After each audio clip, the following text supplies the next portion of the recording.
بالغ ہو یعنی مرد کے لیے بالغ کب ہوتا ہے کہ جب اس کے 15 سال ہجری یعنی ہجرت کے لحاظ سے جو سن ہجری ہیں وہ 15 سال اس کے پورے ہو جائے تو وہ بالغ ہو جاتا ہے.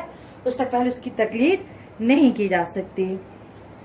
تیسری شرط یہ ہے کہ وہ عاقل ہو، بیوقوف نہ ہو، پاگل نہ ہو، دیوانہ نہ ہو. ظاہر اس نے علم دین حاصل کرنا ہے. جیسے کہ بعض ہمارے کانسیپٹ بھی ہے کہ بعض والدین کیا کرتے ہیں کہ ان کے جو بچے ذہین نہیں ہوتے یا مثلا ان کا پڑھائی کی طرف دھیان نہیں ہوتا تو اس کو مدرسوں میں ڈال دیتے ہیں. نہیں، ایک عالم دین کو عاقل اور بالغ اور ہوشیار اور زمانے کو سمجھنے والا ہونا چاہیے کہ اس نے لوگوں کے ایمان کو بچانا ہے. تو مجتہد کیا ہونا چاہیے؟ عاقل ہونا چاہیے. چوتھی شرط یہ ہے کہ وہ شیعہ اثنا عشری ہو. شیعہ اثنا عشری. اثنا عشری 12 کو کہتے ہیں، عربی میں 12 کہتے ہیں اثنا عشر. شیعہ اثنا عشری ہو یعنی وہ 12 اماموں کا ماننے والا ہو. کیوں؟ کیونکہ ہم دیکھتے ہیں کہ ہمارے شو میں بہت سے گروہ ہیں، بہت سے اور زیادہ فرقے آ گئے ہیں. بعض جو ہیں وہ شیعہ تو ہیں لیکن وہ صرف 6 اماموں کو مانتے ہیں. بعض جو ہے وہ امام زین العابدین کے بعد کسی اور طرف چلے گئے. بعض امام جعفر صادق علیہ السلام کے بعد کسی اور طرف چلے گئے. بعض نے اصلاً امام کہا کہ بس امامت ہی 6 پر ختم ہو گئی. تو اگر وہ اس عقیدے کو مانتا ہے تو ہم اس کی تقلید نہیں کر سکتے. مجتہد کے لیے ضروری ہے کہ وہ شیعہ اثنا عشری ہو یعنی 12 اماموں کا ماننے والا ہو. 12 اماموں کا ماننے والا ہو، پھر ہم اس کی تقلید کر سکتے ہیں. اگلی شرط یہ ہے کہ وہ حلال زادہ ہو. حلال زادہ ہو. اس سے اگلی شرط یہ ہے کہ وہ زندہ ہو. وہ زندہ ہو. بس یہ جو شرط ہے کہ وہ زندہ، اس میں آپ کو تھوڑی سی وضاحت کر دوں کہ جو خود تقلید ہے وہ 2 طرح کی ہے. تقلید 2 طرح کی ہے. ایک ہوتی ہے تقلید ابتدائی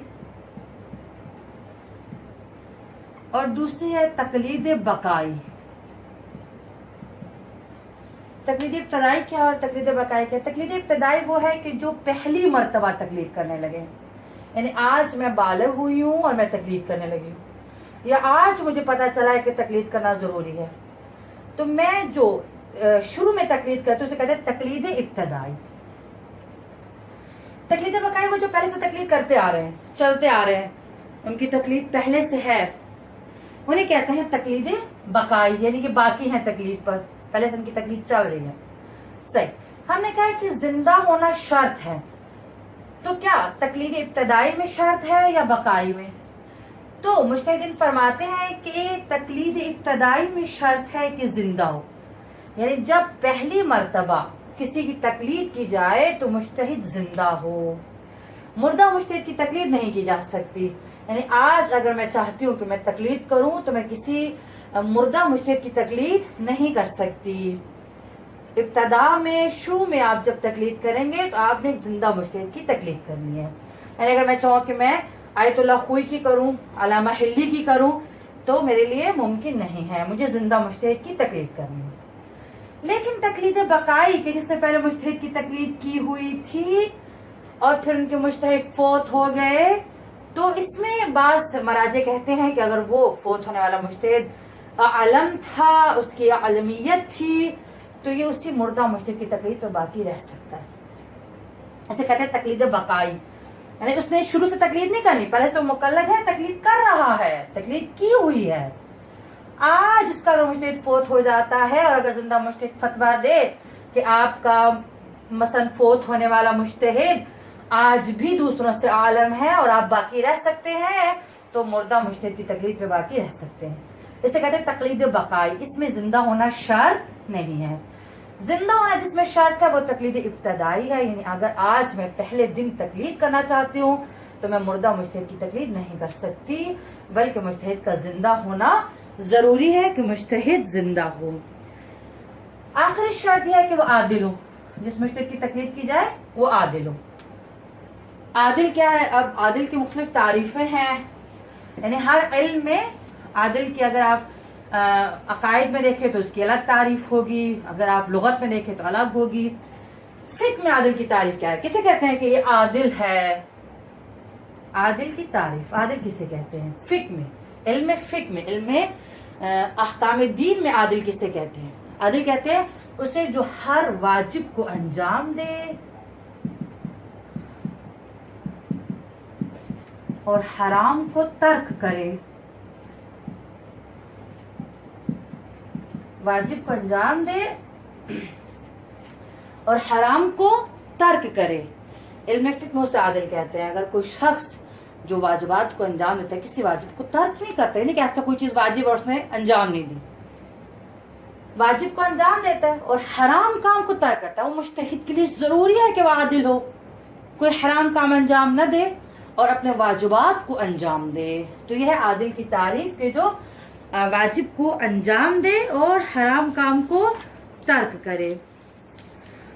اگلا ہمارا نقطہ یہ ہے کہ ہم کیسے پہچانے ایک مجتہد کو، فلاں شخص مجتہد ہے، مثلا محمد اگر ایک شخص ہے، میں کیسے پہچانوں کہ محمد مجتہد ہے یا عالم ہے؟ عالم کہتے ہیں کہ جو مجتہد کے بھی درجات ہوتے ہیں، ان درجات میں جو اجتہاد کے بعد کا درجہ ہے وہ عالمیت کا ہے، کہ مجتہد بھی ہے اور عالم بھی ہے۔ عالم یعنی کہ جو فتویٰ دینے میں بہت محتاط ہو، بڑے احتیاط سے فتویٰ دے، اسے عالم کہتے ہیں۔ تو ہمارا اگلا جو مسئلہ ہے وہ یہ ہے کہ مجتہد اور عالم کو کیسے پہچانا جائے، یعنی مجتہد اور عالم کی پہچان کے طریقے۔ کیسے ہم پہچانے کہ فلاں شخص مجتہد ہے؟ تو پہلا طریقہ جو مجتہد اور عالم کو پہچاننے کا ہے وہ یہ کہ کسی انسان کو خود یقین آ جائے، کسی انسان کو خود یقین آ جائے۔ اچھا کیا مطلب یقین آ جائے؟ میں گھر بیٹھی ہوں، مجھے الہام ہو جائے مثلا فلاں شخص مجتہد ہے؟ نہیں، کسی انسان کو یقین آ جائے وہ خود صاحب علم ہو، یعنی وہ علم کے اس درجے پر ہو کہ وہ مجتہد کو پہچان سکے، وہ خود صاحب علم ہو اور مجتہد کی پہچان کی صلاحیت رکھتا ہو۔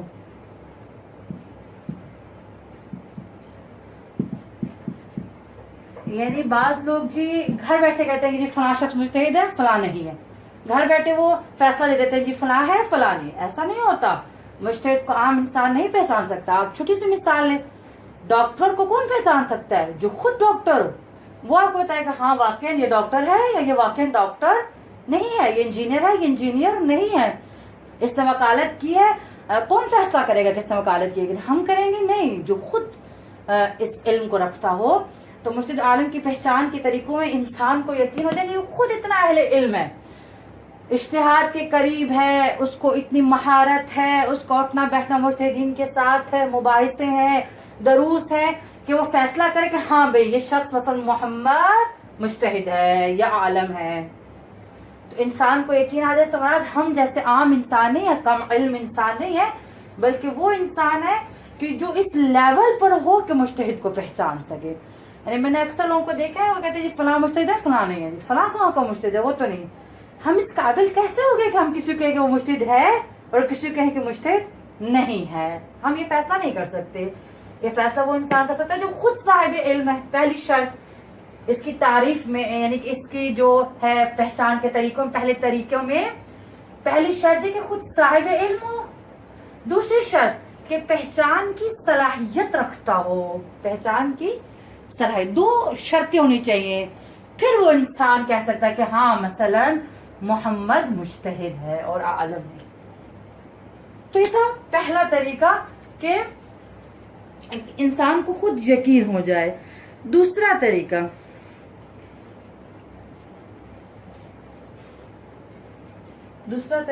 دو عادل اور عالم جو مجتہد کی پہچان کی صلاحیت رکھتے ہوں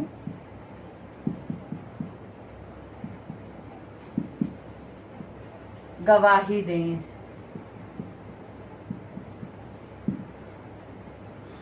بشرط یہ کہ دو ایسے ہی عادل اور عالم ان کی مخالفت نہ کریں.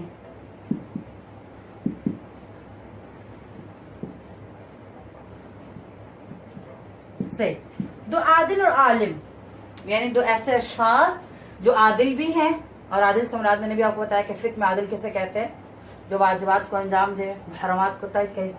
عالم بھی اہل علم ہے، اور کیسا عالم ہے کہ مجتہد کی پہچان کی صلاحیت رکھتا ہے. یعنی ایسا نہیں ہے جیسے ہم تھوڑا بہت علم حاصل کر لیں اور کہیں کہ جی عالمہ ہوگی عالم ہوگی، نہیں. ایسا عالم جس کی شرط ہے کہ مجتہد کی پہچان کی صلاحیت رکھتے ہوں.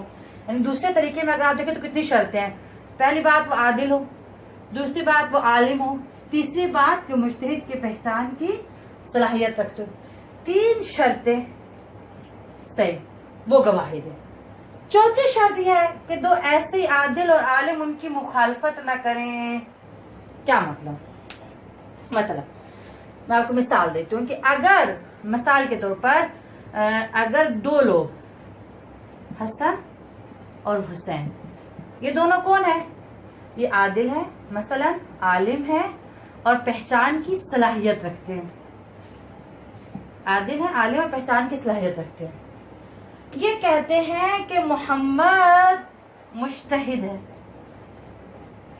عادل ہیں یہ دونوں، عالم ہے، پہچان کی صلاحیت رکھتے ہیں، کہتے ہیں محمد مجتہد ہے. صحیح، ہمارے لیے محمد کو مجتہد ہونا ثابت ہو گیا. بشرط کہ دو ایسے ہی، مثلا 2 اور ہیں، مثلا باقر اور جعفر، یہ 2 اشخاص ہیں. یہ کون ہیں؟ یہ دونوں بھی عادل ہیں، عالم ہیں اور پہچان کی صلاحیت رکھتے ہیں. تینوں کوالٹیز ان میں بھی ہے، عادل بھی ہے، عالم بھی ہے، پہچان کی صلاحیت بھی رکھتے ہیں. یہ کہہ دیں کہ محمد مجتہد نہیں ہے. انہوں نے کہا ہے اور انہوں نے کہا نہیں. اب ہمارے لیے محمد کو مجتہد ہونا ثابت نہیں ہوگا اور ہمیں مزید تحقیق کرنی پڑے گی. 2 عادل اور عالم جو مجتہد کی پہچان کی صلاحیت رکھتے ہو گواہی دیں.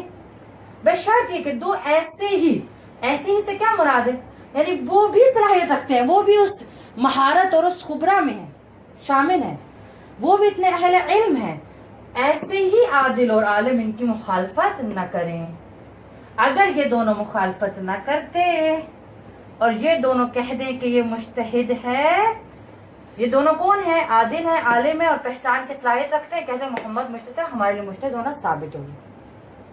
اگر 2 ایسے ہی عادل اور عالم اور صلاحیت رکھنے والے مخالفت کر دیں پھر ثابت نہیں ہوگا، ہمیں مزید تحقیق کرنی پڑے گی.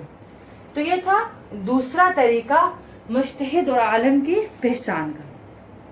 تیسرا طریقہ یہ ہے کہ اگر اہل علم جماعت گواہی دے دے، ایسا گروہ، ایسے لوگ جو اہل علم ہیں وہ گواہی دے دیں کہ فلاں شخص مجتہد ہے، تو بھی ہمارے لیے ثابت ہو جائے گا. تیسرا طریقہ یہ ہے کہ اہل علم جماعت گواہی دے، اہل علم جماعت گواہی دے تو بھی ہمارے لیے، اگر اہل علم جماعت سے وہی مراد ہے کہ جو مجتہدین کو پہچان سکتے ہیں، جو صلاحیت رکھتے ہیں. ان تینوں طریقوں میں یہ چیز شرط ہے کہ وہ ہمارے لیے اس کی بات قابل قبول ہے کہ جو صلاحیت رکھتے ہوں، صلاحیت پہچان سکتے ہو مجتہد اور عالم کو، اور اگر وہ گواہی دیں تو مجتہد اور عالم ہونا ثابت ہو جائے گا. صحیح. اب بس آخری مسئلہ ہم آج کا، پھر انشاءاللہ باقی درس اگلے اس میں، کہ مجتہد کے فتوے کو کیسے حاصل کیا جائے. مجتہد کے فتوے کو کیسے حاصل کیا جائے. مجتہد